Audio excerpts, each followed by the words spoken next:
right, good afternoon, everybody. Welcome to Oxford Township Parks and Recreation.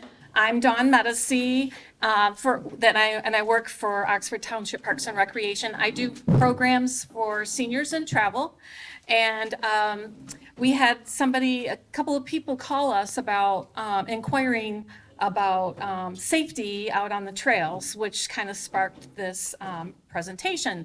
So I reached out, and I'm going to introduce to you who is with us today and who will be talking with you all. We have Linda Moran from the Pollyant Trail. We have Kip Kriegel from volunteer here at Oxford Township Parks and Recreation. We have Sergeant Daughtry with Oakland County Sheriff, and we have Sergeant Grouse with the Village of Oxford. And then we have Mike Frank from the Oxford Bike Shop, and Richard Dudley from the Oxford Bike Shop. So thank you all for coming and helping put this together. I hope you take something back with you that you didn't know. And if you have any additional ideas or suggestions for a future session, I'm open to that information. Just share that with me at the Parks and Rec. Okay. So that's our introduction. Okay, so we're going to start with local biking trends, and Linda from the Pollyant Trail is going to come up and talk with you all. Thanks, Don. Yes. All right. I'm a lot shorter. Hi, everybody. I'm Linda Moran. I'm the Pollyant Trail Manager here in Oakland County, not to be confused with Lapeer County. Speak up. Oh, yeah. How's that? Better? I'll give it a try. There you go. I'm always accused of not talking loud enough. So we found that since COVID, especially COVID, the trend in riding on our trails, hiking, biking has exploded. Everybody got out and found out how fantastic our trails and our communities really are. We've seen a marked increase in e-bikes on our trail. I have ridden e-bikes. I think they're great for people with disabilities, people to help them get out and be more mobile. I have a lot of friends that have e-bikes. They love the e-bikes. You know, I'm a purist at heart. I used to race bikes for decades, so I'm a purist. But our trails are connecting not just our local community, but the Pollyant Trail connects with our 5 local communities and Rochester Hill, Clinton River Trail.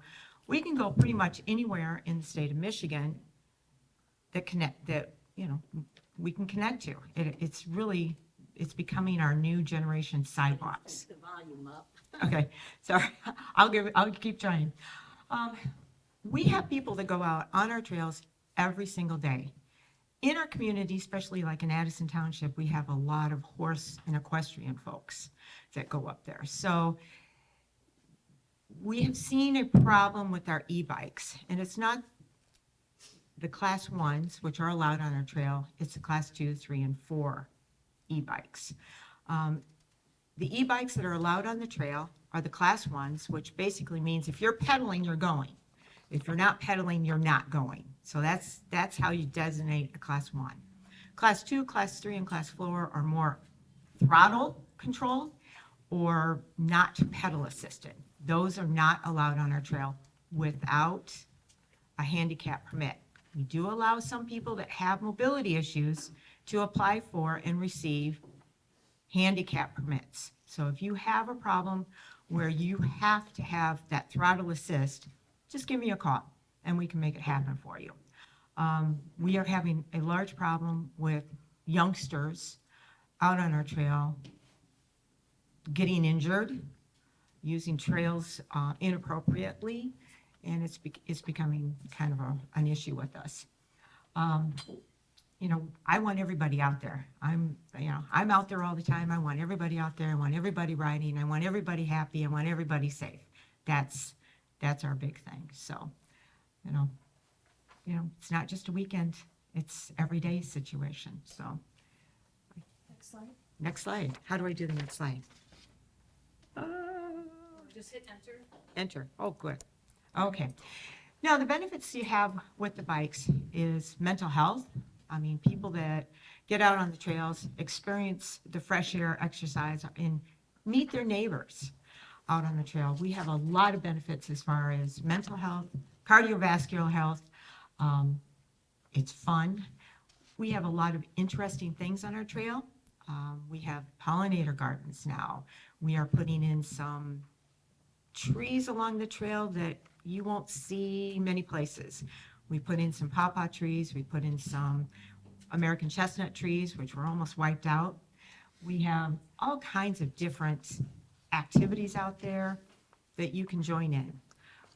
You get out and you meet your neighbors. I've met more people that lived on my street out on the trail than I've met living in my house for 35 years. So it's kind of a nice community outreach. I met Kip out on the trail. I kidnapped him one day, and he will tell you, he was just out minding his own business, and now he's one of my best volunteers. So it's just a wonderful experience. You get to see a lot of animals. We have mink, we have coyote, we have salamanders and frogs and turtles. You name it, we've got it. So it's wonderful to get out there and just get some fresh air and some exercise. So, all right, I think that's it. Did I cover it all, John? I think so. All right, Great job. sounds Brenda. good. Okay. All right. So up next, we have Kip Kriegel. He is a volunteer here at the Oxford Township Parks and Recreation, and he's going to tell you a little bit about what he does here with our senior bicycling club. But first, I'd like to say, officers, it wasn't me that was over the speed limit. Let's see where they go. Okay, I'd like to entice you to join our senior bicycle riding group. This will be our 5th year, and we started with 5 or 6 riders, and now we're up to over 30 and 40 riders on a good day. So during the summer months, of course, the number of riders increases. So we meet every Thursday, May through September. If we're lucky, we can start a little earlier if the weather cooperates. And we've gone into October in some warmer fall weather. People, once they start riding and meeting every week, they want to keep it going. So we run it as long as the weather will permit. Typical rides are about an hour in length, sometimes longer.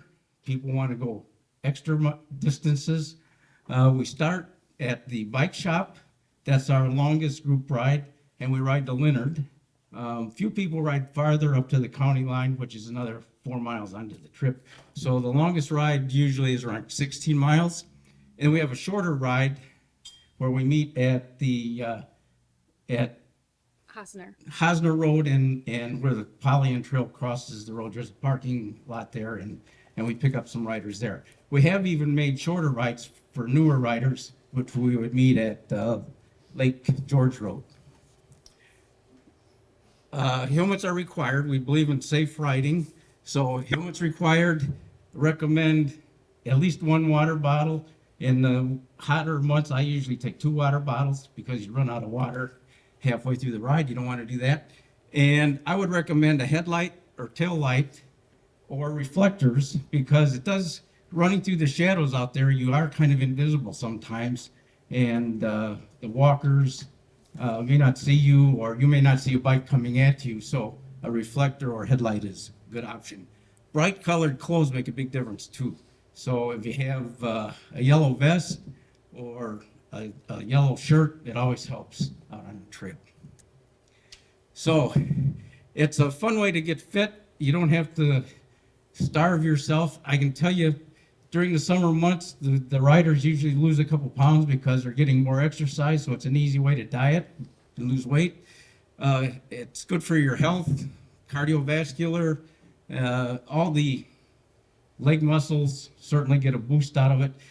Some of the people who started riding with us, at the beginning, they were very slow and we kind of coaxed them along. But by the end of the season, they're riding up the hills like they were 20 years younger. So it's a good way to stay fit. I do recommend the people that ride more than once a week really progress a lot during the summer. So if you do that 15 to 30, even a 15-minute ride a couple times a week, you'll get that endurance back quickly. And it's just fun. So is that, Just in summary, did you want to? okay, in summary, yep, it promotes social interaction too. Because if you saw on the first slide, the people that come out really build friendships, and we do some extra rides. They want to ride more than once a week. So we've done rides on the one that runs down to Oxford or down to Rochester. Paint Creek. Paint Creek Trail. We've gone up and ridden in other parts of the county. Following this trail book, there's plenty of good riding available. Even in West Bloomfield, they've got some new trails that were just put in, and that's always a fun thing to do. Okay, Can I ask a question? yeah, Just to be slightly controversial, one of the things that we found is really annoying is the groups of cyclists, because you get 10, 20 of them, they expect you to get out of the way, and some of the groups are sort of really athletic, and they're like rolling along at 40 mile an hour, it seems, and you just have to get out of the way. yeah. And what it's forced us to do is to go further north, Oh. where it's a lot quieter, and do all the trails around here. It's quite off-putting when Yeah. you're just out to enjoy and try and keep fit, and all of a sudden there's 20 cyclists coming at you like maniacs. Well, I can agree. There's some people that ride rather quickly on the trails. They're the more racing type of people. We try to promote safe ride. That's one reason for the lights. Also, we recommend the bell, or at least announce yourself. Hey, bike coming. I'm hang to the right. I'm going to hang to the left. So you warn the people before you get there. Is always very helpful. On our side, we complain a lot because we see people walking with headphones in, and as much as we yell and ring our bells, they don't hear us, and that's always an issue for us. So So what are the basic rules of the road, if you like? Yep. You're riding on the right, the left, Yep. middle, who gets out of the way? Yep, so both of the sergeants will be going over all of that here shortly. okay. Anything else? So, yeah, one more thing. I've got a sign-up sheet over there, so I hope there's at least a few people here that would like to join us for the ride. Leave us your email address and phone number. And also, because we communicate by text. Because if the weather's really terrible, we don't want to ride, so we'll call it off. But we do that the morning of the ride. And we always announce and remind everybody about the ride the night before. So that helps everybody get back in the routine of the weekly ride. All right. Okay, thank you, Kip. And now we're going to move on and, oh, yes, Ruth? Sorry, I had a couple questions. And I don't know if this will be Kip or if this will be Linda. Couple things. How long is the Pollyant the trail from Oxford to Leonard so that we get the distance so we know like what our targets are or what we can expect in a ride? Sure. Well, Kip, it depends on where you start from. Well, let's say we start at the big starting point where lots of people park would be at the bridge. At the bridge. At the bridge or at what is Pipeline now? Yeah. That bridge is about 7.25 miles into the trail. So it's to Leonard, it's about 5 and change distance. So if you rode, yeah.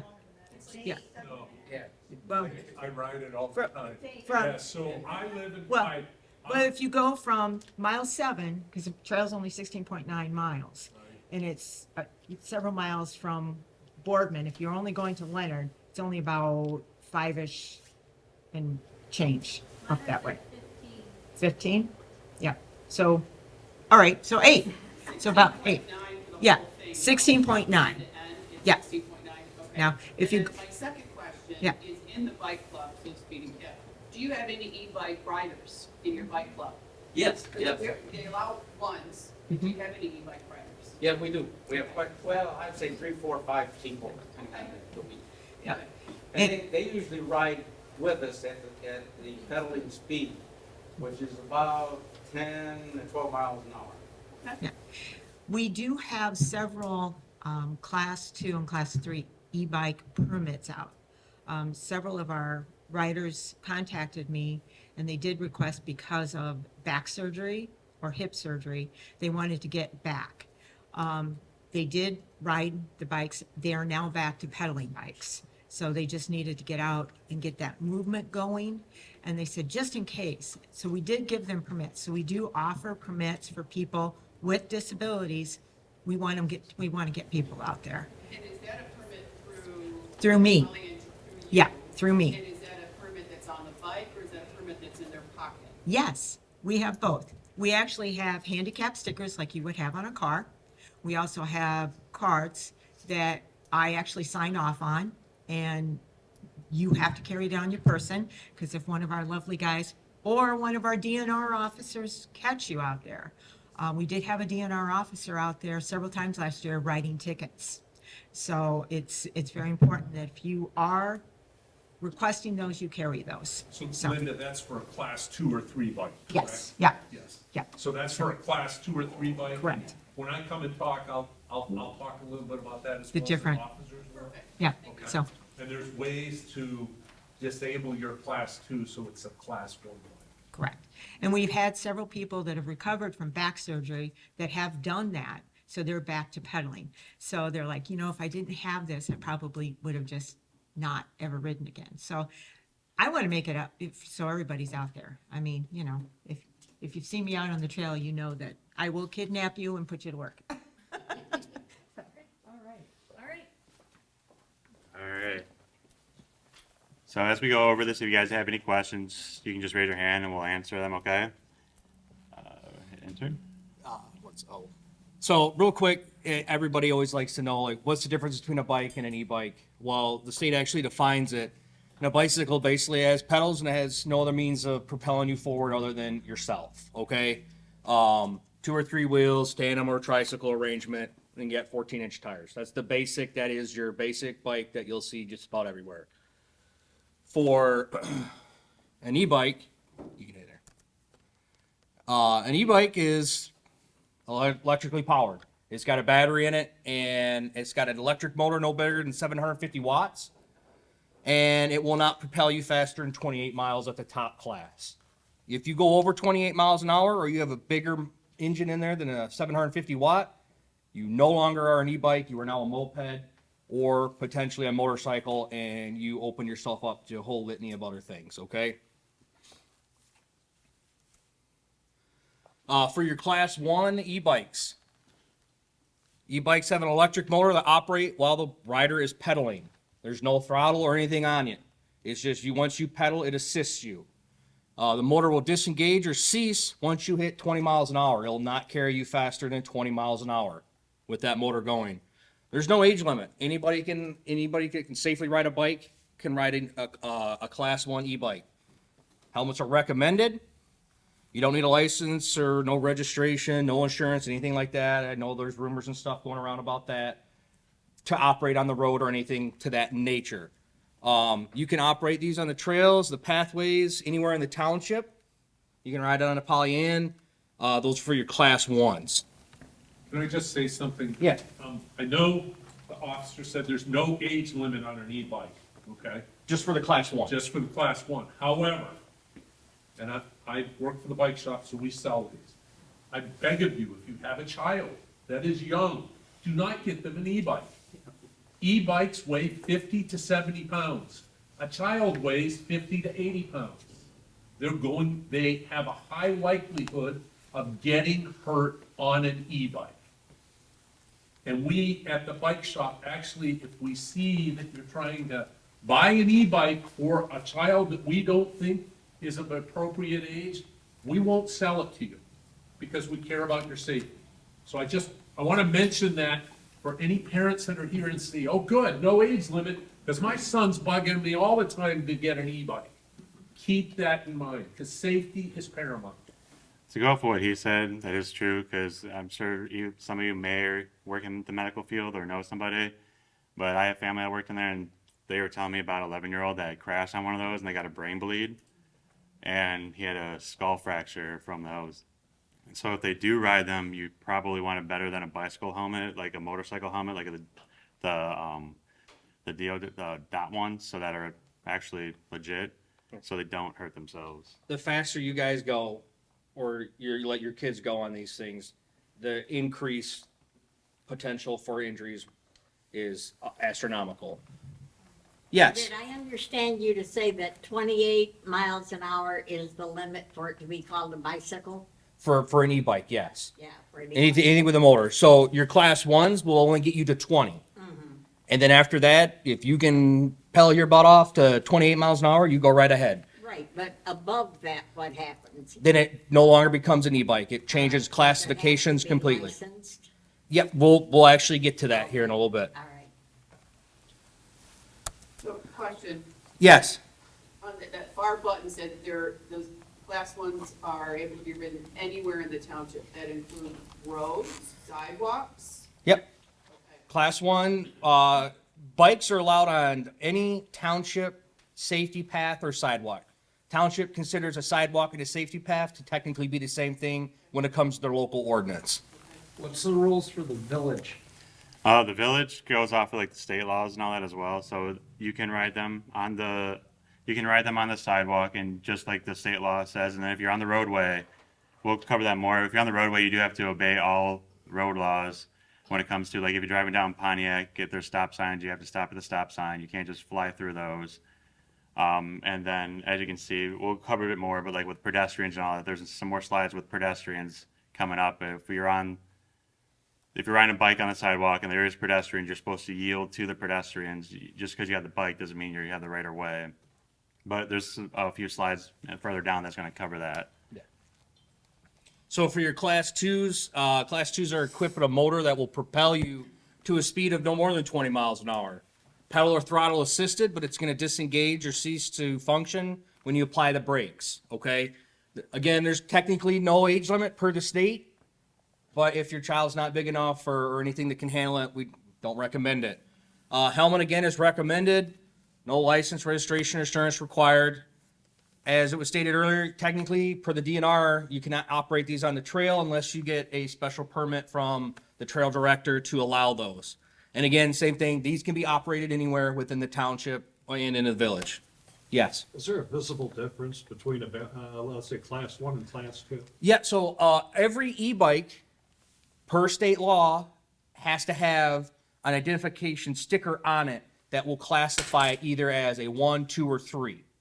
If you do not have those, they can't be operated, and it's not classified as an e-bike anymore because it's now been modified or tampered with. That's how the law sees it. There's a specific notation in here. If it was built before January 28th or 18th in 2018, if it was built before that, it does not fall in the classification of an e-bike because it doesn't meet the requirements that was set forth by the state. So it's technically a moped. Anything after that date will all have everything that we're gonna kind of describe further on in a couple of slides, like stickers and all the warning labels and everything that says, hey, this how big the engine is, this is what it's gonna do, this is the classification, and that kind of stuff. And I'm sure the bike shop can also kind of attest to that too, of what you'll see on those kind of bikes. Is that something you'd see when they pass you on the trail? Yeah, because I believe if you can kind of look at this kind of tan one, there's like a silver sticker almost in the front of it, where I believe it should say, or there's going to be something on here on the back or on one of these, they'll say, hey, this is the class 1, this is the class 2, because it's a manufacturer sticker, and it shall be on there, according to the state of Michigan. And then this is where you get to your class 3s. Class 3s have a motor that will provide assistance only when the rider is pedaling up to 28 miles an hour. Once you hit 28, or it reaches that, or you stop pedaling, that motor is going to stop. This one actually has an age limit. The state says you shall be at least 14 years of age to operate one of these because it does go so fast. And helmets are required for those 14 to 18 of age. License, registration, insurance, stuff like that, again, not required. These can't be operated on the Pollyant unless specifically given a grant or the okay from the director. And then, again, can be operated anywhere in the township or in the village. Can they still be ridden on sidewalks and stuff? Yep, they can. But this is where you reach, this is the max. If that motor is engaged, it can only take you to 28 miles an hour. If that motor will carry you faster than that, it is no longer an e-bike. And now you're going to have licenses, registration, insurance, and it can't be on the sidewalk. It can't be on the trail. It can only be on the road. Okay. So, I'm sorry, I keep asking questions. No, you're fine. So speed limits in the village are 25, and this can go 28. That seems like there's a disconnect there in the vehicular law of speed of rate of travel there. So can you explain that a little bit? Yeah, I mean, unless we're specifically have like a LiDAR gun or radar gun, it is going to be difficult to tell exactly if they're going over 25 miles an hour. And if they're on the sidewalk, you know, it's a little more difficult to catch that as if it's on the roadway, because like radars pick up larger fixed objects like a car. So if you're driving down the road and a bike's coming at you and a car's coming at you, it's not going to pick up the bike. And so that's going to make it difficult to be able to determine exactly how fast that e-bike is going. But to piggyback off of that, if you're on the sidewalk or anything like that and you're operating in an unsafe manner, which, hey, anybody can tell most of the time, especially on a sidewalk, hey, that guy's going pretty fast. There's other people around causing a hazard or an issue. I can go, he can go, we can stop you and say, you're riding this too fast for the conditions. You need to slow down. You're going to get in an accident. You're going to hurt somebody. And you can still be issued a citation or a ticket for that because you're operating in an unsafe manner. Just because the speed limit says 25, 30, 10, 15, that doesn't mean, I can do 15, 20 miles an hour. I'm fine. I'm in the speed limit. If you go out here on the road and it was an icy day and you're doing 50 down Seymour Lake Road and you slide off in the ditch and hit a tree or you hit somebody, you didn't drive to the conditions, you weren't operating in a safe manner, you can still be given a ticket. And you can go to court and you say, well, I was doing the speed limit, but were you driving to the conditions of the road? Were you operating in a safe manner? No. That's what the judge is going to decide. Yes. How do you address citations for minors? Typically depends on if we've had contact with them before. Generally what we'll do, or what we at the sheriff's office will do, and I'm sure the village will also, who's your mom, who's your dad, give them a call, where you live at, if it's close, give you a ride back, and then we'll come talk to the parent. If we keep having repeat issues, there's actually a law that we'll cover here in a little bit that says if the parents are knowing and willing to allow their child to go out and break one of these rules or laws, they'll be getting a ticket instead.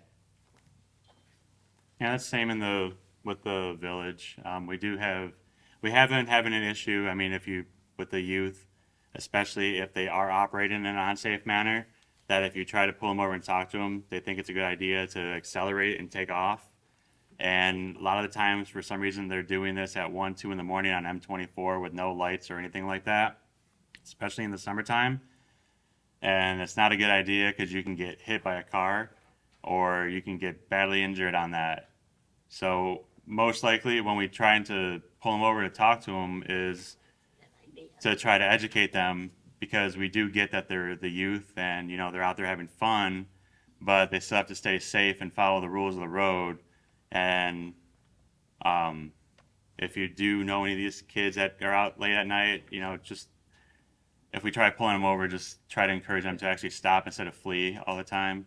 Because there technically are curfew ordinances in the township and the village, and like I said, if it's nice, we're encouraging people to get outside and do things, but we're also encouraging them to do it safely and smartly and obey a law. We don't want one person to ruin it for everybody else, because generally in our line of work, that's where most law come from. One person ruined it for everybody else, and now it kind of takes away our ability to be discretionate, or, you know, sorry, my boss is now telling me we have to strictly enforce this because X, Y, Z. Somebody did something, somebody got seriously hurt or injured, or, you know, the worst, we have to put somebody in the ground because they were acting silly or stupid and rode out in the middle of traffic because they were trying to be funny and show off to their friends. You had a question? Is there any like educational programs or pamphlets delivered to schools, middle schools, high schools about this kind of stuff for kids to learn, or can it be? Does the SROs have any? Yeah, well, I'm reaching out to the PTA as part of this committee to see if we can get some of this information to them. Great. So Yeah, that's helpful. I thought for sure one of the parents was gonna say if they do something wrong, can the police just take the child. Yeah. It's good to hear that they didn't ask that, especially for those of you that have adolescent boys. Yes, sir. I got a class 3, but I've had it for probably 8 years now. Is it something new that you can't put the class 3 on Pollyant Trail? That has, I believe, No, it's been there since e-bikes started, back as soon as e-bikes started. We actually had to work with the state of Michigan, because the Pollyant Trail, 70% of the trail is owned by the Michigan Department of Natural Resources. We follow their rules and recommendations. They've never been allowed on the trail without a permit. So if you would like to contact me later, and, we can discuss some things and, get that worked out. Over that bridge over Yeah. your road. Yeah. Like makes it a whole lot easier. It makes it a lot easier. They set the guidelines because of their fear. They're very keen to the equestrian community. They're big promoters of equestrian community. Our speed limit on Pollyant Trail is 15 miles an hour. And the DNR does strictly enforce that policy. Last summer, we had one conservation officer, which actually has more power than these guys. Love you guys, but they have more, the DNR has more power than even a state trooper. He was out for 3 hours. He wrote 20 warnings, and he won full-blown ticket. He actually has the ability, he's on a motorcycle, and it's completely tricked out, lights, sirens, sidearm, the whole deal. You can't mistake him for anything but a DNR officer. And he was shocked at the number of e-bikes, because I don't think the DNR actually gets out there and takes a look at what's going on.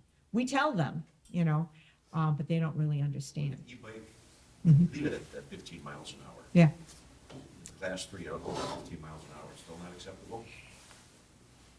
The problem is, I got a car that'll do over 70. right, the problem is, they set the rules at a certain standard. The rule is, if you're not pedaling, you're not going. No throttles, unless you have special dispensation. So, and they understand there's times and need for special dispensation, so that's why they do allow, special dispensation. But it's at my discretion, so, do you like to mow? But, yeah, so we try to keep it safe. These e-bikes can do 28 and are technically legal, but the speed limit on the trail is 15, so, I can still ride on the sidewalk though. yes. yes. But with due care and caution. You Right. can't just go, all right, I can do 28, so I'm gonna go do 28. It's, I'm not the person to ride yeah. on the street. That's Yeah, what no. I'm saying for gravel. You give me a call, we work stuff out. yeah. So this is just kind of a quick recap, overview of it. It gives you a nice little kind of graph of it. Again, your 1 and 2s. No state minimum for age, no license required, no registration or insurance. Helmets are recommended. Gives you the engine speed. Again, class 1, pedal assist only, 20 max. Class 2, throttle or pedal assisted, 20 max. Class 3, gotta be at least 14. No license, no registration required. Teens 14 to 18 has to wear a helmet. And pedal assist, and again, it has that 250 watt engine or motor in it, and 28 miles an hour is the max. Because if you go faster than this 28 miles an hour, you can see right over here, there's 2 other categories here. If you go modify your bike in any way and it now goes faster than 28 miles an hour, just off a throttle with no shifting, and it can go up to 30, you're now a moped. Now you have to have a valid driver's license or a moped specific license. Now you have to have a registration and insurance. You have to wear a helmet if you're under the age of 19. And you can't ride on a sidewalk. You can't ride on the Pollyant Trail.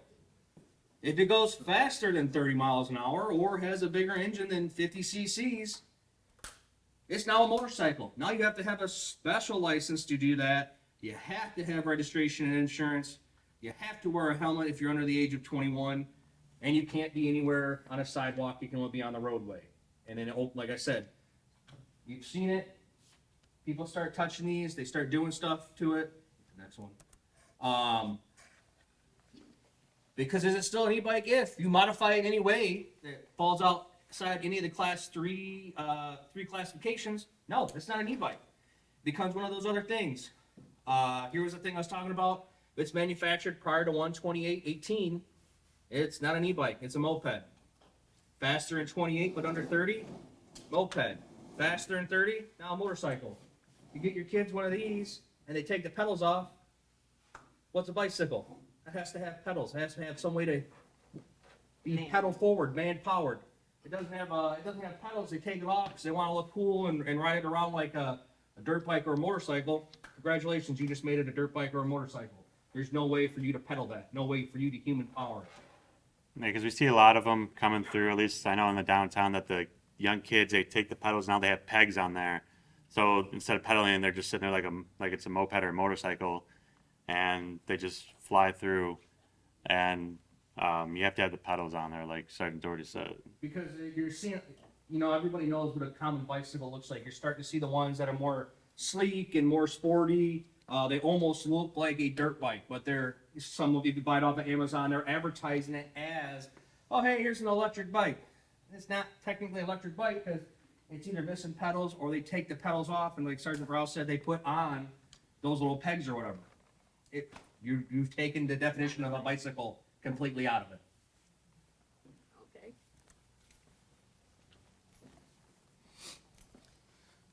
And it's like we kind of talked about all this already, what it means if you change it, licenses, new requirements, where you can ride it, where you can't, ages to operate, things like that. E-bikes and bicycle-specific laws. So this is kind of what we were talking about. If you're riding on the roadway, the biker has all the rights and is subject to the duties applicable to the driver of a vehicle. Turning, coming up to stop signs, traffic lights, roundabouts, things of that nature. If you're supposed to do something in a vehicle, you have to do it on a bicycle if you're on the roadway. You are now a vehicle. You have to indicate and turn. All signals, if you're going to move over, your right, your left. These laws also apply to non-e-bikes, correct? Yeah, it's e-bike and bicycles. It's both. If you are pedaling or if you're operating under power of the motor, this still applies to you because this is on the roadway. There's no special exemptions because, I'm just riding my bicycle down Seymour Lake Road. No, you have to do all this stuff. If you have to come up to an intersection where you have to make a left turn, you have to signal your lane's changed, get in the turn lane, and stop for the red light or whatever you're doing, and signal your turn, and when it's safe, make your turn. And then get right back to the far right side of the road. That's where you're supposed to be at when you're operating a bike.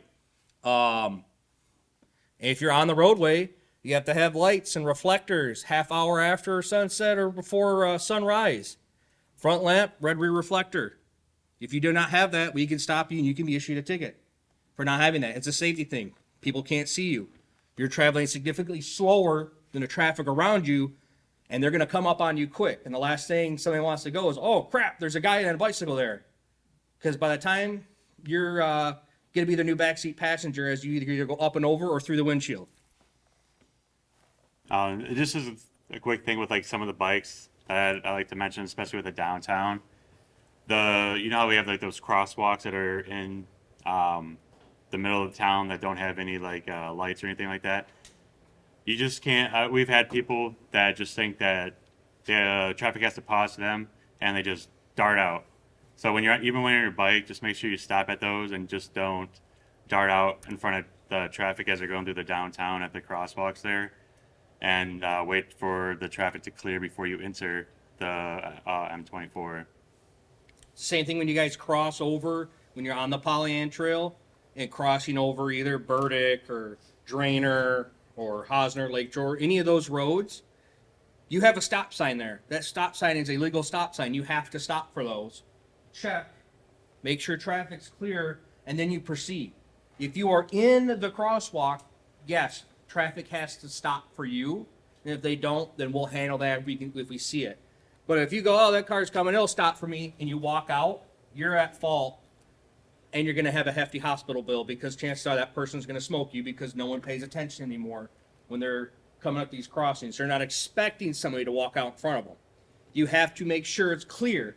If it is clear and you walk out and then somebody comes through, you are covered. It's their fault. But that doesn't mean, I think they'll stop. You have to make sure. The onus is on you to make sure everything is stopped and it is clear for you to walk through or ride your bike through. Yes, sir. Just a question, you put in a walkway in front of the shovel in downtown Oxford here. Why did you do like Way you did, where they have a button, press, the flashes go off, so people who drive know that they must cross there? Because those lights will provide a false security.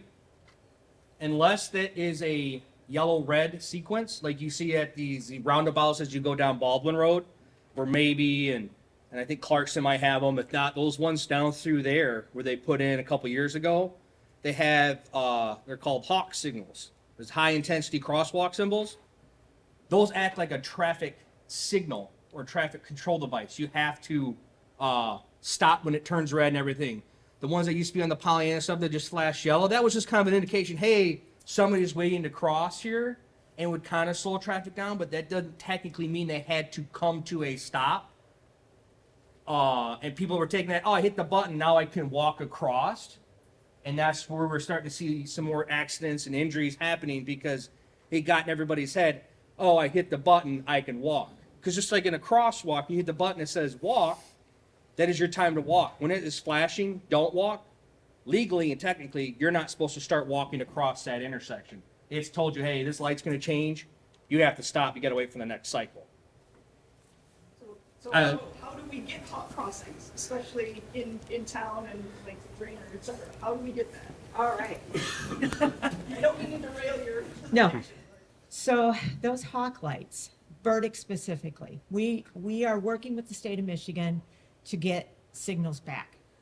We are looking at Joslin, south of Walden Road. We are looking at Clarkson Road in Orion. We are looking at Burdick and Drainer, and I believe Rochester Road. The problem we have with Burdick is the rules and regulations have changed a lot since those were given to us by Michigan Department of Transportation. The time you spend in that crosswalk does not meet requirements. You spend too much time in that crosswalk. So we will never be able to get a light there until we change the direction of the trail, which due to a lot of different things that are kind of in play, if you go to the east, it's in the village. You go to the west, it's in the township. The DNR no longer owns that. We can't go to the west because it's now in somebody else's property. It's up a hill, so the sight distance is not adequate for MDOT.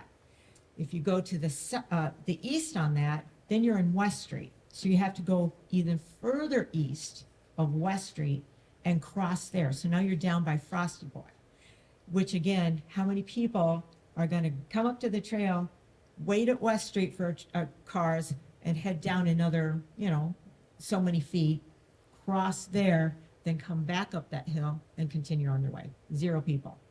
So it's a design flaw that we're working on. Most intersections that have that situation are larger and they're able to put like a medium in. I don't know if you've been over on the Payne Creek Trail, they have one over there. Works out great, we don't have that room.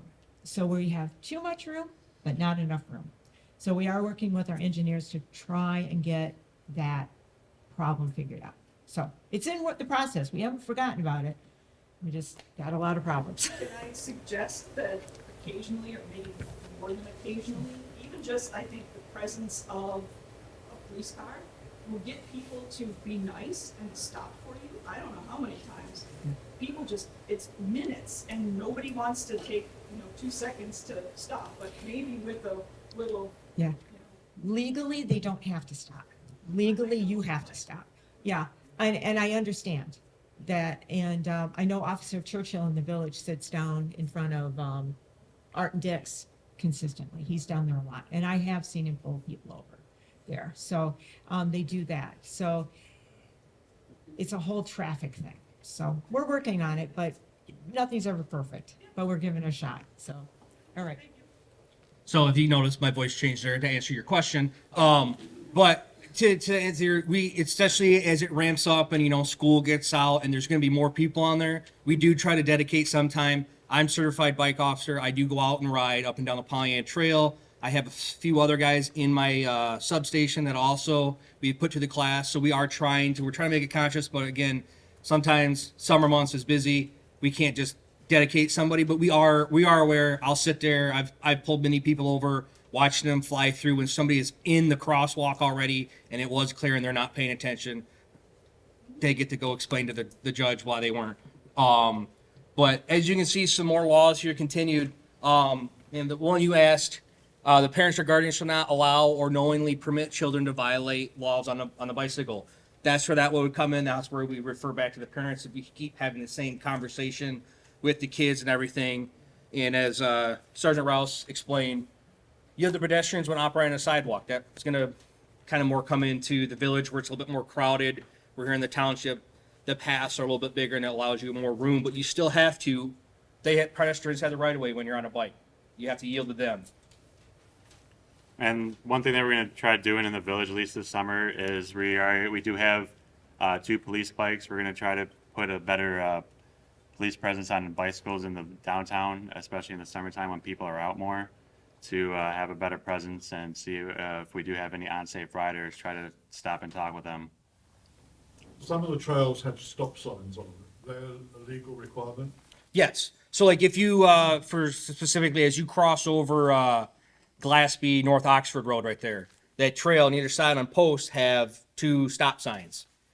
If you don't stop for that and you just fly across there, I can stop you and give you a ticket for running a stop sign. Because that's there for your safety, because it's telling you, hey, you're crossing a major road, you have to stop and make sure it's clear.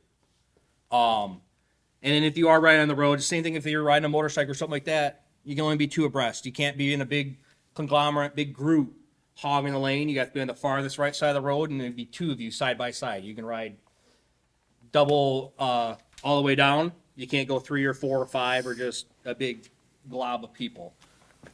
Does that apply to pedestrians on the trail too? I know there's certainly pedestrian and cyclist tension, but sometimes you have people walking 3 wide. Nope. And now there's no place for a bike to pass, even as politely as you try to. No, we get that. No, because again, they technically have the right of way over you on the bike, but that's why you're only supposed to, just like on the road, you're only passing on the left-hand side. Unless in extreme emergency, should you ever pass them on the right, that's why you're technically announce, ring your bell, whatever, on your left, and you're going to pass them on the left. It's no different than on the roadway. I got to pass you on the left-hand side to go around you. It's the same thing on the trail or on the sidewalk or something of that nature. As we kind of talked about, fail to use the right of way. When you come up or stop leaving a private drive, alley, anything like that, if you're coming up to an intersection, whether it's somebody's driveway, with another road, anything, the entrance to the Meijer or McDonald's or something like that, if you're operating either on the sidewalk or on the roadway, you have to make sure that's clear. You can't just ride across 8 driveways in a row and expect everybody to stop for you. You have to still slow down, make sure it's clear, and then continue on. If you're on the sidewalk and you're riding down Pontiac Street, where there's an intersection with a stop sign, you have to stop too. You can't just assume somebody's going to stop for the stop sign, or if they've already stopped, that they're waiting for you. They're waiting for traffic to clear first because there's no one up there. As you come flying up through there and just go as they go, you didn't stop. You didn't make sure it's clear. That's on you.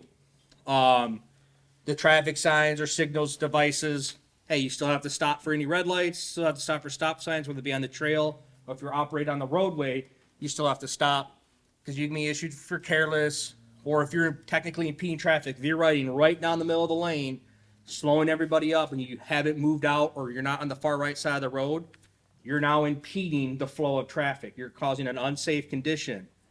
You can stop and issue a ticket. If you're all the way on the right-hand side of the road, then you're perfectly legal. You're not impeding traffic. Everybody else is just very impatient behind you. Some requirements that you have to have if you're operating on the roadway or in public areas. The MCL right there lists a whole bunch of them. Things like you got to have your headlight, you got to have a rear red taillight or red reflector. Have to be visible for, I think the headlight has to be like 500 feet away, the rear reflector 200 feet away. Got to have brakes that will let you stop and stop in a controlled manner. If you don't have that, you can't be riding it in the road or a public area. reflective pedals at night. All your pedals should have reflectors in them. If they don't have that, technically they're against the law. That's how it helps identify you if you're riding anywhere in the night or the morning. And the other one was reflect and in the spokes of your wheels, something either on your tires, you should be reflectors there to help. Again, it's all about being visible. If you're gonna ride on the roadway, you want people to know you're out and about and you're there so they can see you. Wear your bright colors and everything like that. Yes. Is that bike in compliance? That white strip around the side of it, on the sidewall, would be, because that's that reflective part. When it says like spokes, like this one right here has a reflector right here in the spoke. That's what it's talking about. Or this white line right here is reflective as well. That would be what covers that. And then the pedals, this one doesn't have it, because I believe this is more like have a race setup or whatever. It would have to have in these pedals some kind of reflector in there as well. Again, if you're going to be riding at night and on the roadway mainly.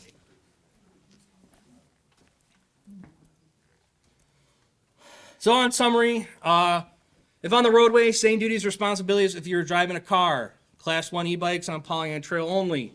2 and 3 by her designation. Have to have a manufacturer sticker displayed on your e-bike. If it does not have that, then it doesn't fall within that classification. No pedals. It's not a bike. Faster than 28 when the motor is going, not a bike. And the parents can be held responsible if knowingly letting children violate the laws. Some other things that have come up. Pollyant Trail specifically, no motor vehicles, only e-bikes, only regular bicycles. You can't drive your four-wheeler, no golf carts, no anything with a motor. If it has a motor but doesn't meet the definition of bike, sorry, can't have it. Not on the Pollyant Trail, not on any public streets or parking lots, in the sidewalk, on the safety pass, anything. Those would be golf carts, mopeds, dirt bikes, your electric cars, any kind of ORV, ATVs, low-speed vehicles. They're not allowed on the trails, sidewalks, or safety paths. We've come across it recently, people driving their golf carts everywhere. You cannot operate your golf cart in the township or in the village. Not on the roadway, not on the sidewalk or the safety paths. It's a common misconception. Well, there's no law. There is a law. The law says unless the township, village, city, whatever has designated that you can, then the law is you can't. We have come across way too many of these. We've been trying to give out as many warnings as we can. We are now reaching a zero tolerance. If we see you out on the bout with a golf cart, it will be impounded. You will potentially receive a ticket. They are not meant to be on the road. It is a major safety thing. There's no seat belts. There's no headlights. Nothing that would protect you in the event of a crash, or if a 2-ton vehicle going 50 miles an hour hits you as you're going 20 or 30. You will be seriously injured or killed. Do not drive these. If you have one that you were able to register as a low-speed vehicle, congratulations. Now it can only be on the roadway and it can't be anywhere that speed limit's more than 30 miles an hour. If you ride it on the trail, if you ride it on the sidewalk or cut through to go to Culver's or whatever right up there at the front by the golf course, you are now in violation. You're driving a motor vehicle, not in a motor vehicle area. It will be impounded. You will lose that vehicle. It's all about being smart and safe. We are coming across way too many times when we are getting people that are not being smart and safe, and they have now worn out the, hey, take that home, please. We're past that. Sergeant, so Yes. if I live in Gulf Highlands in Waterstone, not on the golf course, and I have a golf cart and have a membership to the Boulder Point, I cannot get on the road and drive my Nope. golf cart to Boulder Point. Unless your property has butted right up to the cart path, that is the only time a golf cart can be operated on a pathway. It's a cart path. The definition from the state of Michigan is a golf cart is a vehicle or a cart designed to enjoy the sport of golf and shall be operated only on a golf course and their cart paths. Yes, sir. Just, I live in Waterstone too, and I've been fighting this a lot with other residents. The path, the asphalt path along South Waterstone is a safety path. It is not a golf cart path, Correct. right? So even though it goes by the golf course at some points, it is not a golf course. Correct. So, There's a, they are close to each other, but the golf course and the golf path are, only cross at certain points, and it's very distinguishable between the two. If it runs perpendicular to the roadway or parallel to the roadway and it keeps going, it's a safety path. Can't. The other thing that that's not on here, but we do see with the youth, is those mini bikes that you can buy from Sam's Club or something for a couple $100. You can't drive those on the roadway or on the sidewalks as well. I know we've had an issue, and we did confiscate some of them on the Pollyant Trail last year for driving recklessly on them. And so you can't have those either. How does the law right, appear what to about- motorized vehicle, scooters and those motorized hoverboards? So they kind of weirdly classify them as like an electric skateboard type deal, and it was referenced earlier. It's falls under that MCL 622. Is they again have to be? It's going to fall into the same category. You can't be riding those anywhere that a bike or something of that nature isn't allowed. That goes over a certain speed, then it's no longer that. But what he was kind of referencing, like those mini bikes, gas powered or electric, kind of ones like the one I talked about earlier, they almost look like a dirt bike. It's not a bike. Those are, it has to be registered if you're on the roadway. Most of those things are meant for your private use only. Your private property. You take it up north if you have property up there. You take it to a friend's house that's got a large field or something of that nature. It's not meant to be, all right, that's now going to be my primary transport to go from A to B or to A to C, or I'm going to just drive it down the road because I'm bored. No. That's when accidents happen. That's when people get hurt. You had a question. Yeah, I do, because I'm totally unfamiliar with this low-speed vehicle thing. If someone has modified a golf cart so that it is street legal, they're classified as a low-speed vehicle? The Secretary of State is the one that determines that. They give you a checklist of things you have to do, and then they will issue an actual license plate and a registration. They are no longer doing that for golf carts. Some people have been able to in the past do it. There was a big push when they first came out with side-by-sides and those Razor vehicles. They were registering, they stopped registering, and now they're registering them again, but they can get that as an actual vehicle. But there's only certain places you can go with those because they only go so fast. Okay, But- that's what we're saying, is the low-speed vehicle. Yeah, low-speed vehicle, once you get it registered as a vehicle, Right.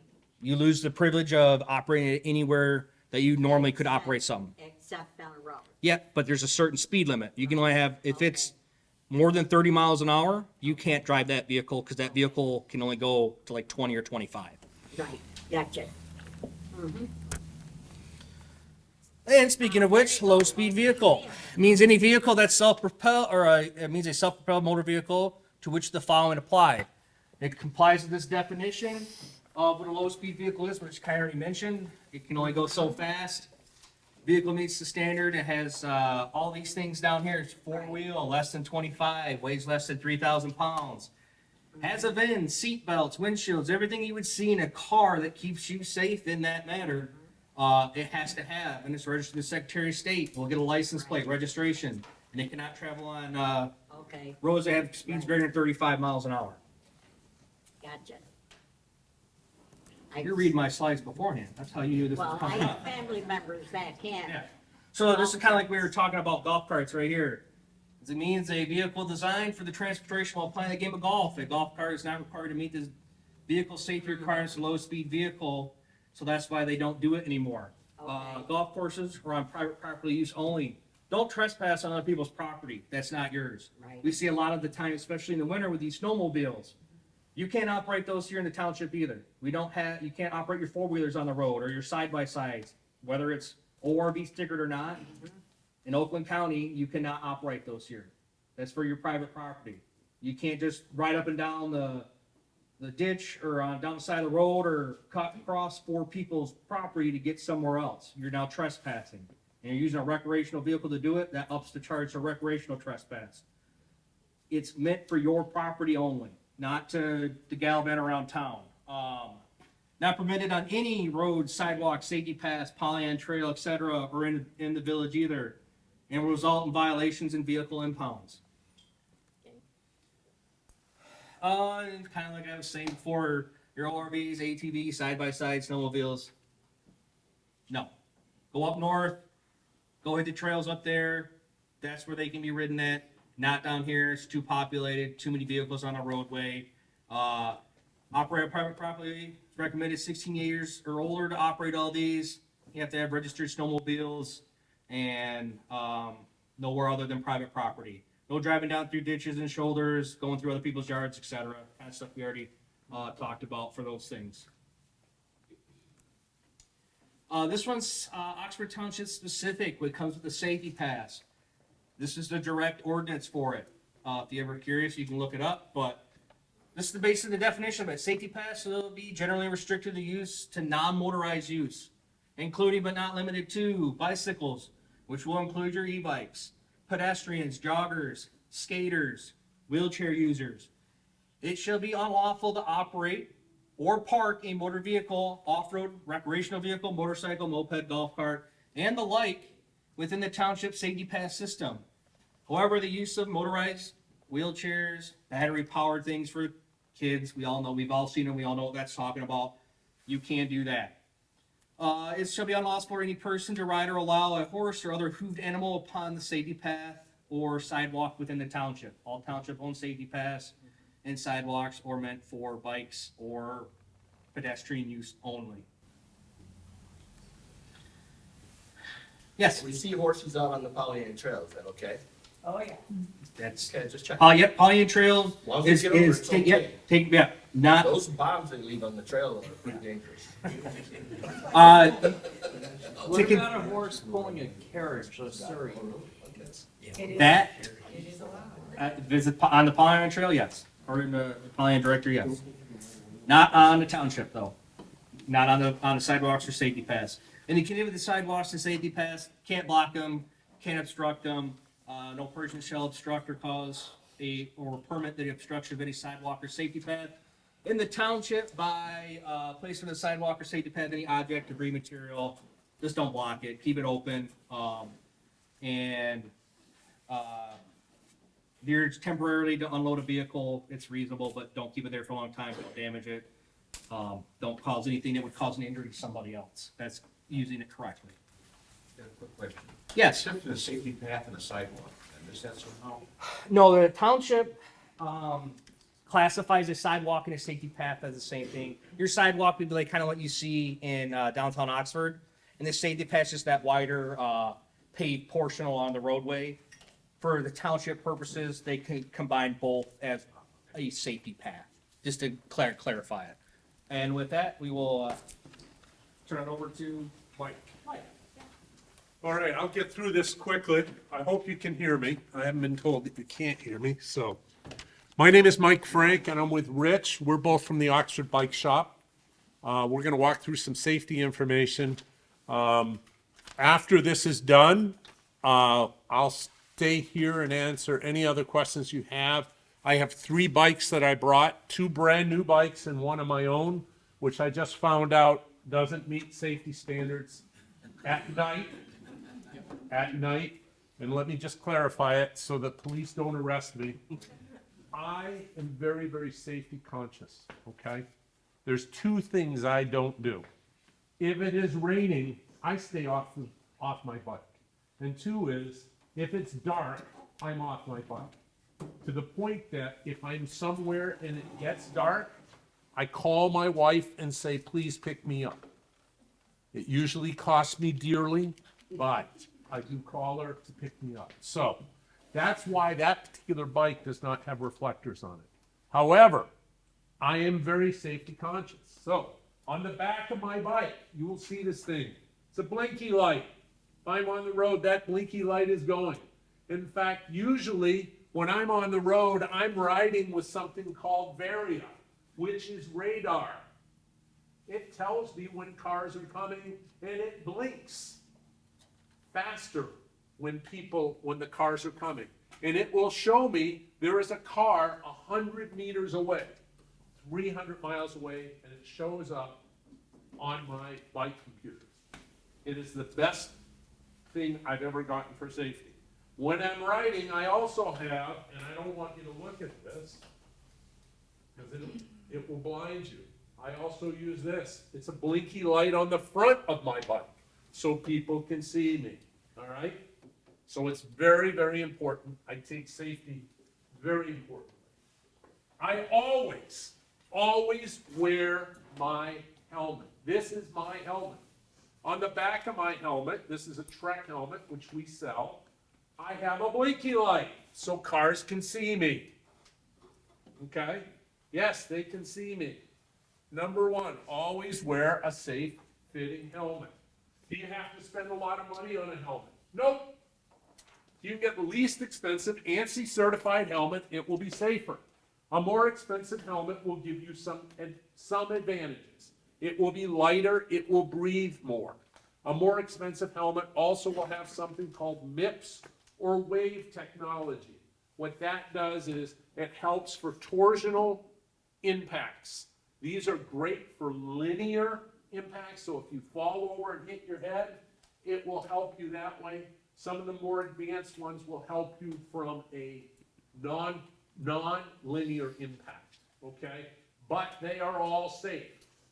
You will see on the internet that bike helmets are not safe because now that bicycle helmets are used, more and more concussions are occurring on bicycles. Yeah, because people aren't dead.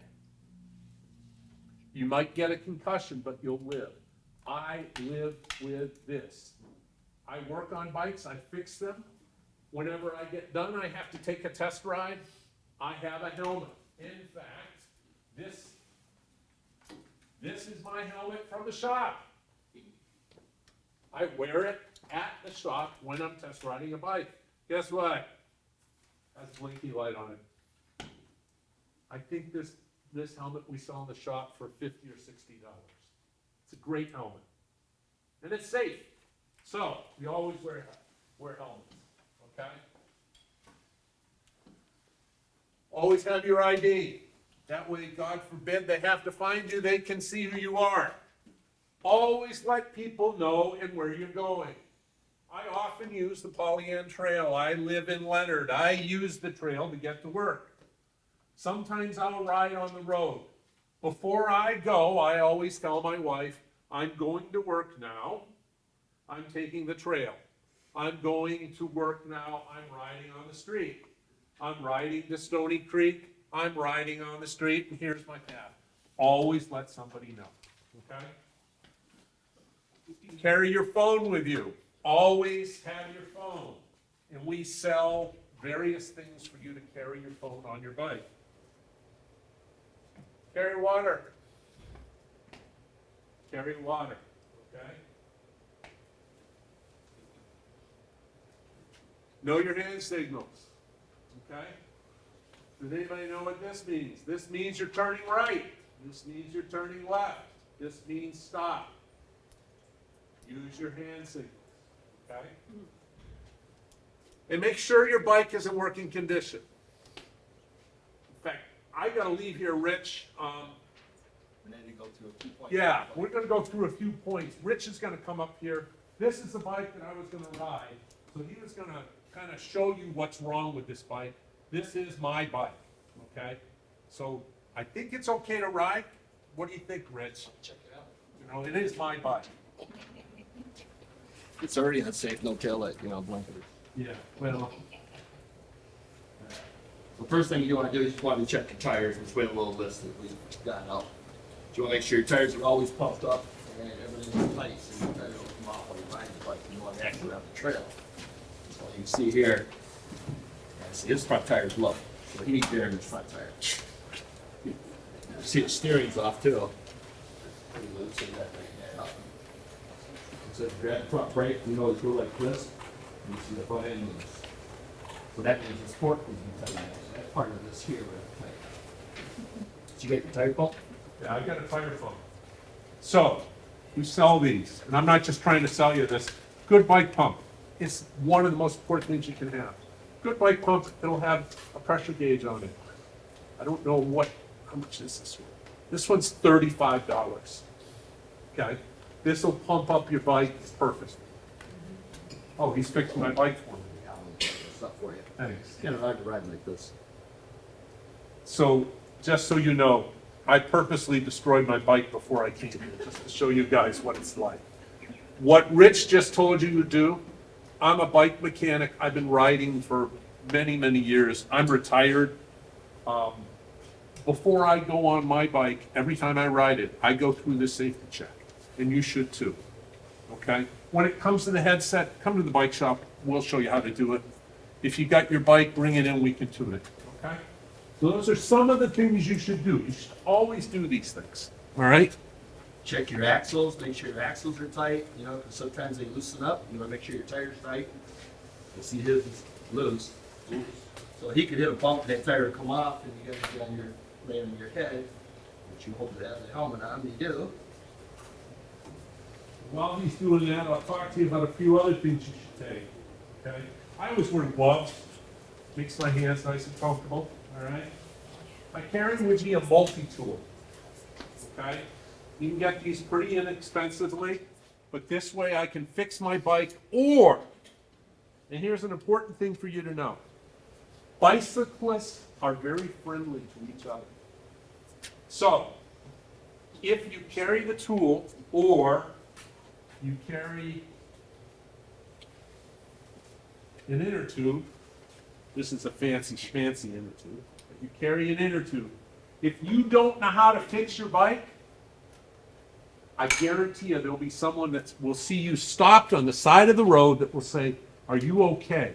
And there's a good chance they'll be able to help you. Because I know I've stopped to help many people. And last but not least, carry a bike pump. This is a really fancy one. It's an electric one, which will pump it up. The only reason why I work at the bike shop is so I can get this stuff at a reasonable price. Don't tell my wife I'm doing this. Or you could get one of these. This is a frame pump. It's great. You may ask me, if you came to the bike shop and say to me, how about some of those CO2 cartridge bike pumps, okay? You know what those are good for? Spending your money. I have never successfully gotten a CO2 pump to work. Get a regular bike pump or one of those bike pumps, okay? So, those are some of the things on a bike.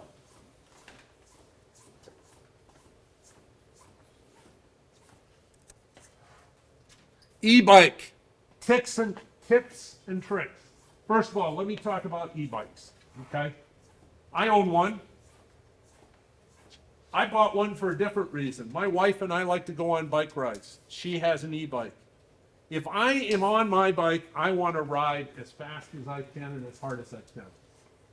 We want to go on the bike together. So I bought the e-bike so I go slow for her. I never go near how fast the bike will allow me to go, okay? So, e-bikes are great if you need assistance. But pedal them. Pedal them. Yes, we sell level 2 bikes, class 2, we sell class 1, we sell some class 3. This particular bike over here is kind of tricky, all right? I'm going to call this a class 1.5. You're saying, what do you mean 1.5? I knew today we were going to hear only class 1 bikes are allowed. If you bought this bike from me, it would come as a class 2. I have removed the throttle from this bike, so it's only a class 1 now, even though it doesn't have a sticker. So this will only work when you're pedaling. When you get up to a certain speed, it will stop helping you. When the brakes come on, it stops helping you, okay? You want to extend the battery life on your e-bike? Pedal more. Use your gears, okay? Use your gears. Now, I get lots of my friends saying to me, Mike, where would you buy, what would you buy? What brand e-bike would you buy? Of course, the first thing I would say is, I want you to buy an e-bike from me at the Oxford Bike Shop. I say me, it's not my shop. I just work there. I'm retired. I only work a couple of days a week. I mainly go there so I can give the owner of the bike shop a hard time. Okay? But where would I buy a bike? What bike brand would I buy? Doesn't matter. Just buy it from a bike shop. Hopefully from us, but buy it from a bike shop. If you buy an e-bike online, you're looking for one of two things. Either to get hurt or to have it a short period of time. If you have a problem with an online e-bike and you bring it to my shop, okay, I can fix the brakes. I might be able to fix your derailleur. If there's anything wrong with beyond that, I won't be able to help. Because I don't have the expertise.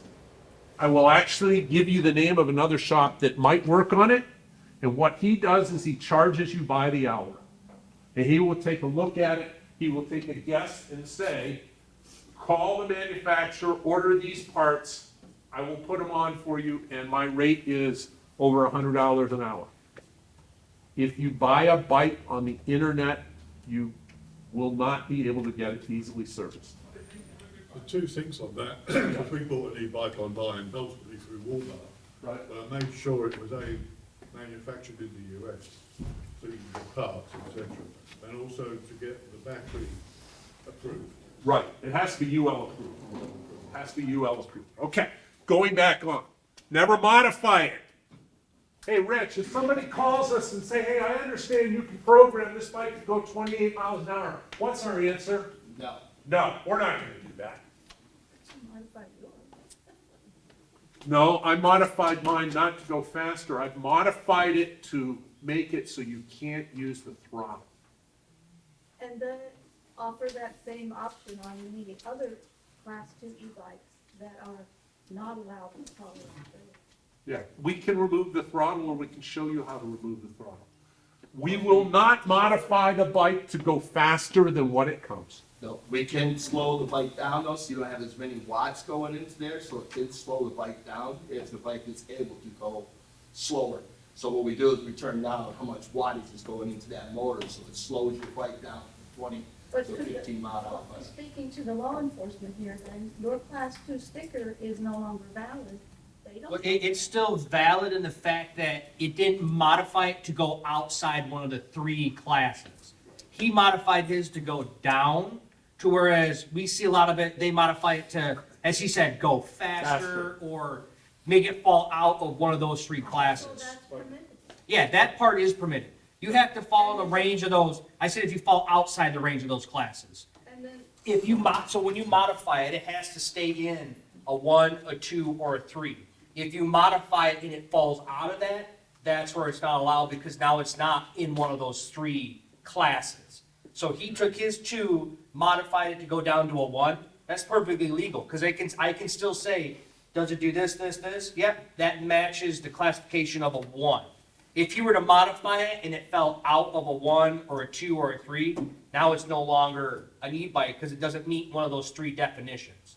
If you change it to, and it changes the definition of it, that doesn't fall in a class 1 or 2 or 3, that's where you can't do that. That's where it doesn't meet the requirements for the state of Michigan.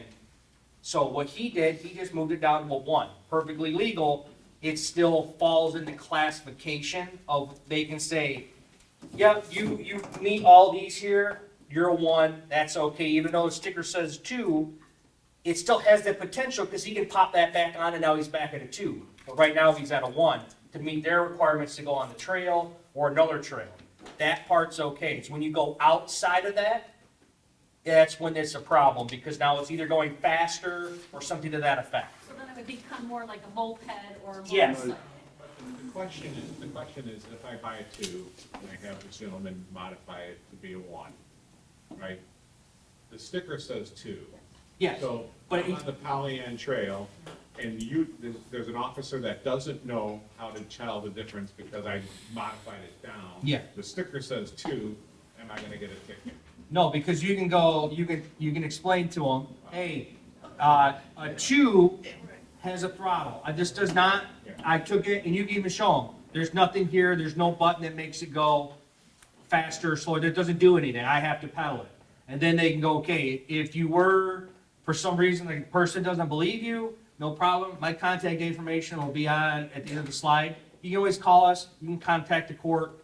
If you, by chance, receive a ticket in the Township of Oxford, I'm the one that approves it to send it off to the court. So if I see something where somebody got a ticket on a bicycle, chances are one of my guys probably isn't gonna write that because there's only so many of us that are certified and know about it. No one's gonna write a ticket they don't know anything about, or they shouldn't, because I'll be having a conversation with them. But I can look at that and then I can contact you or find out a contact information. Like, hey, sir, I see you got a ticket for riding the class 2 on the Pollyanna Trail. Were you riding the class? No, actually I had modified it, whatever. Okay, hey, bring it by, let me take a look at it and we can figure this out. Or something like that. Because like he said, if you took it off, yeah, you're not technically a class 2, what your bike says, but you still fall in a class 1, and you're still under the definition of the state of, hey, No, this is, I yeah. understand everything you said. What's important Yeah. is to understand that they can contact you if Yeah, there is- they can contact me. If they have then they know, if they have questions about that, they can contact me, and if anything, I would always refer it back to, the bike shop and be like, hey, this guy's saying this, is this possible? And you go, yep, I can do it, watch, we do this, boom, okay, yep, we're good. I'm gonna ask you a question and you can nicely decline, but in reality, these two gentlemen and their colleagues are not gonna give us a ticket if we are on the trail and operating properly on the trail, not riding like a maniac. If we're riding 10, 12 miles an hour on that bike and we are pedaling and we are being courteous, these guys aren't gonna say, you know, I think I'm gonna just stop them to look to see what the sticker is. They're looking to see what we're doing safely. And that's the important thing for everybody that is on the road, operate safely. If you're riding on the sidewalk with your bicycle, whether it be an e-bike or this bike, when I'm pedaling, I can easily go 17, 18, 19 miles an hour because I got these things, okay? I have no problem going that fast.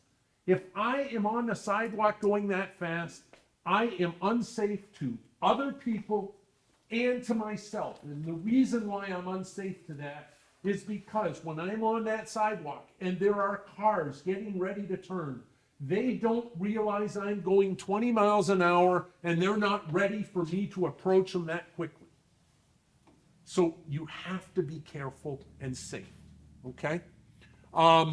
Always be at home when you're charging. First of all, make sure your e-bike has a UL certified or a certified battery, but always be home. These are lithium-based batteries. Be home. Accidents have happened. That same thing is also true with your power tools. Be home when you're charging them. When it's charged, take it off. Next question you want to ask me, Mike, how should I charge it? When should I charge it? Trek recommends keeping your e-bike charged between 20 and 80%.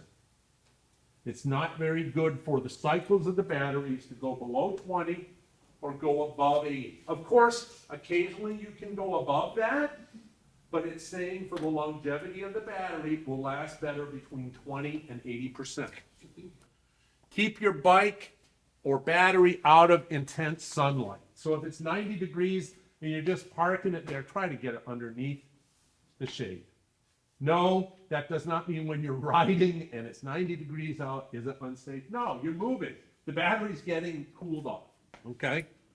Bring your battery or your bike inside in the winter. Cold weather's not good for batteries. I'm lucky, I've got a walkout basement. All my bikes go in the basement. Only reason why they're there is so my wife doesn't know how many bikes I have. If she asks you, it's 2, okay? And don't completely empty it. There's 3 assist modes: Eco, Sport, Turbo. Some have more. Some have more. Eco helps you the least. Sport helps you go a little faster and harder and faster. And finally, Turbo makes you go the fastest. These bikes are heavy. I don't know how much more I can say they're heavy. So, And these are gonna stop a little slower. They're harder to control, so be careful with them, okay? Braking, I've already talked about it. Braking may take you longer. They're more powerful. Almost all e-bikes will have a disc brake. Most of them now come with hydraulic brakes, okay? Use your gears and pedal more. You'll get more out of your battery, okay?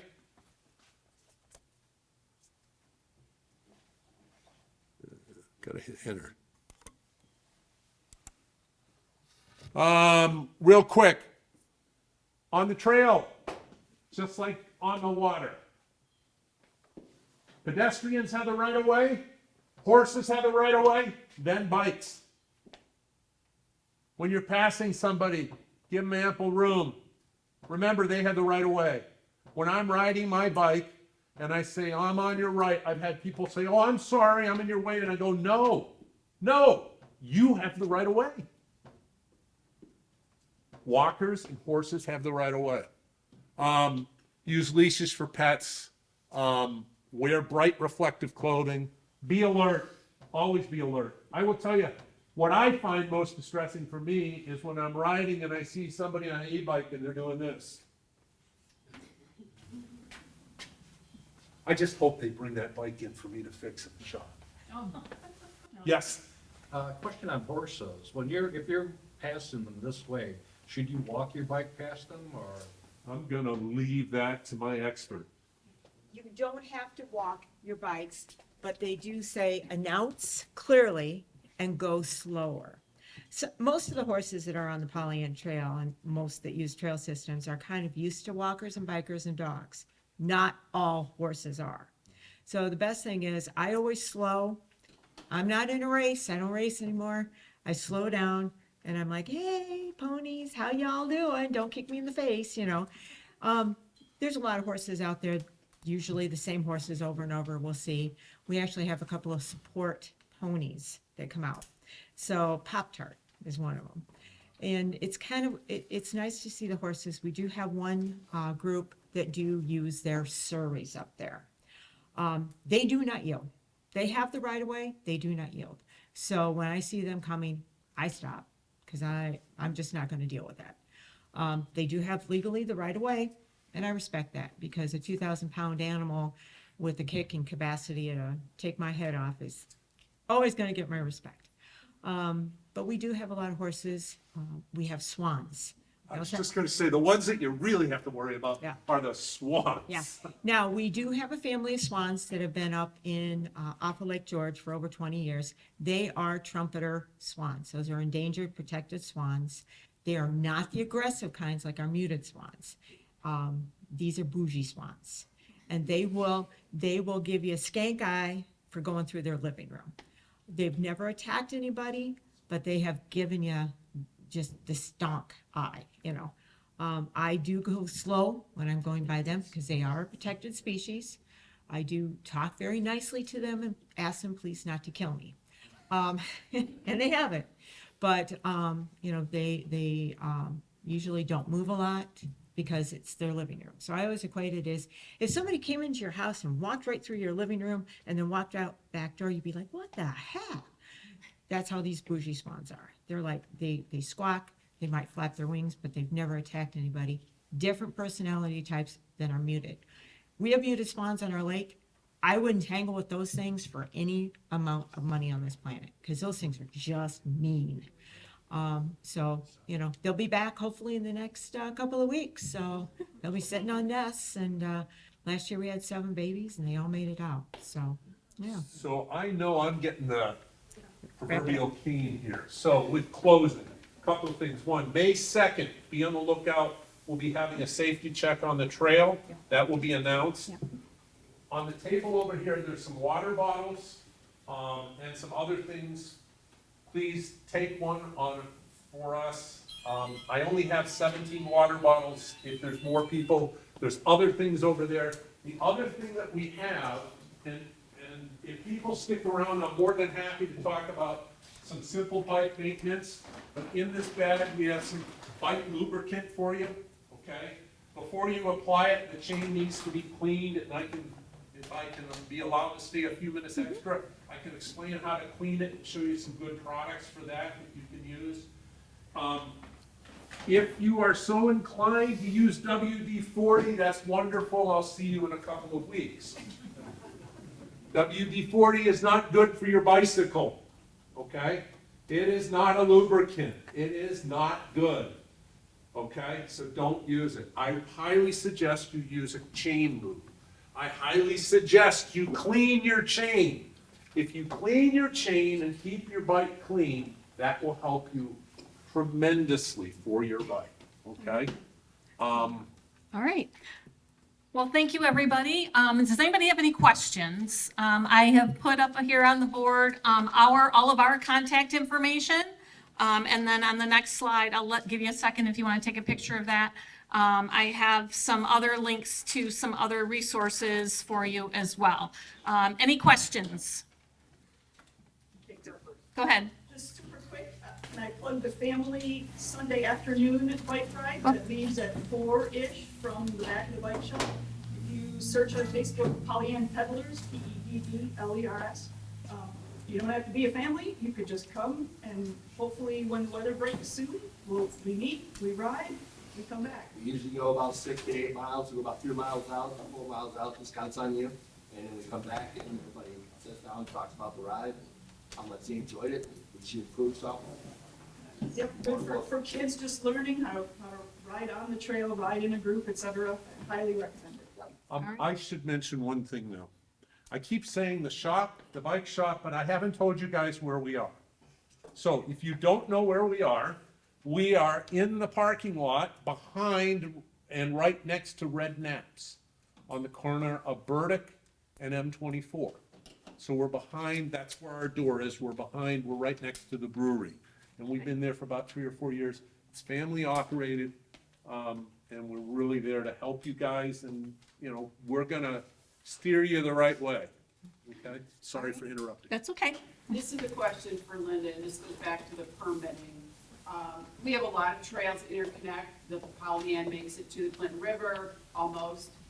You can access the Paint Creek, we've got the Orchard Trail, we've got a lot of trails. We also have a lot of, we have county parks and metro parks that have trails as well. Most of those follow the DNR.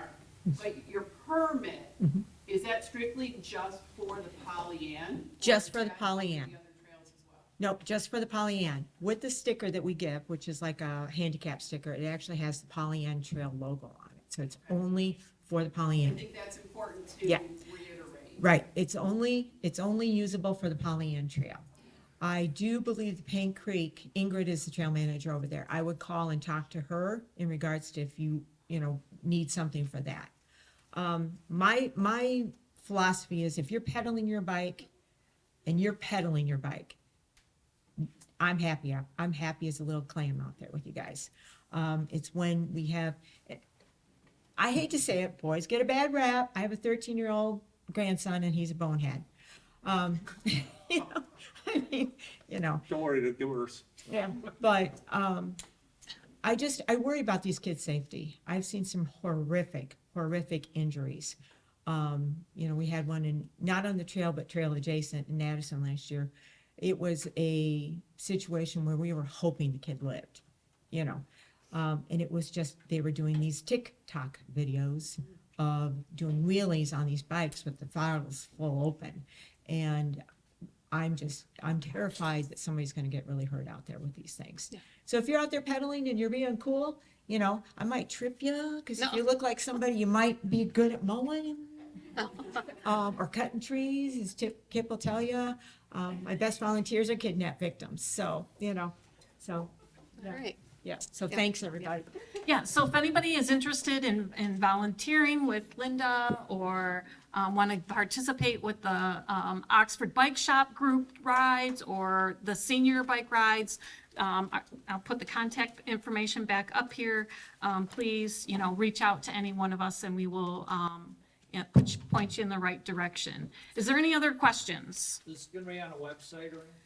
Okay, so yes, thank you to Oxford Community Television. They are taping this presentation today, and it will be on their website. You'll be able to view it on YouTube. Probably will take about a week to 2 weeks for it to get uploaded. If you pre-registered with us and/or you signed in and left your email address, what I will do is once that is on their site, they typically notify me. I will send out the link to all of you if I have your email address.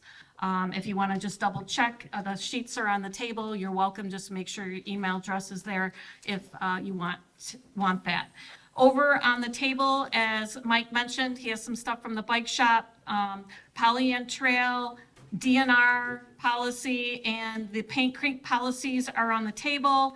There's some informational safety flyers as well. There's a trail maps from the state of Michigan for Wayne, Oakland, and Macomb County, so you're welcome to those. And then the Pollyant Trail pamphlets over there as well. Can I just say one last thing for everybody? No, it's important, especially for those of you that have kids, okay? When it comes to a helmet, make sure it's on right, okay? So, kids are gonna wanna try, and it's more and more difficult with today's helmets, but they're gonna try and ride the helmet like this. They're naturally gonna take their hand and go like this. Most bicycle accidents are over handlebars. Helmets need to be on their head like that, covering the forehead. They need to be tight enough so that you can do this and it doesn't fall off, and it needs to be clipped underneath here, okay? With a couple of fingers, all right? I just want to make sure everybody understands that, especially for kids, all right? Yep, and one of the flyers on the table has some of that information about helmets. Okay?